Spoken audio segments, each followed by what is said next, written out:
Bread घ्यायला 5 kilometre लांब सोनूच्या बोलण्यावरूनच, पण फायनली ब्रेड भेटला आम्हाला किलोमीटर येऊन. बरोबर, हे आमची 40 रुपये, हे आमची बुगाटी. 50 रुपयाचं पेट्रोल हा वय. म्हणून देऊ आपल्याला, आम्ही श्रीमंत करत नाही. जाऊ आता, नाही तर 50 रुपयाच्या ब्रेडसाठी आपण फॉर्च्युनर घेऊन यायचं. बरोबर आहे की नाही. हा गाव, आणि मेन म्हणजे क्लायमेट बघा असला भारी आहे. गावाला आलं 4च्या नंतर, गावाला बाहेर पडलं ना घराच्या बाहेर तरच भारी वाटतं. हे बघा बाहेर कसं इकडं मस्त.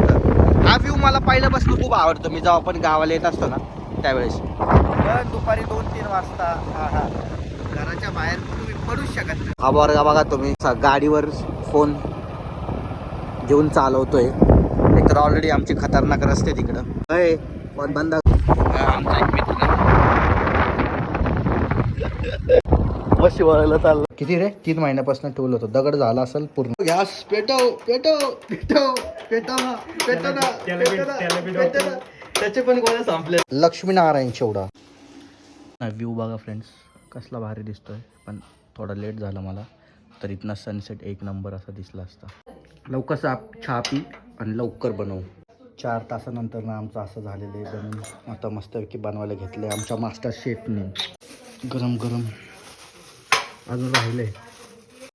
तर फायनली आता आमचं असं बनलेलं आहे चीज गार्लिक. आता खाऊयात. चीज बघा एक नंबर आहे.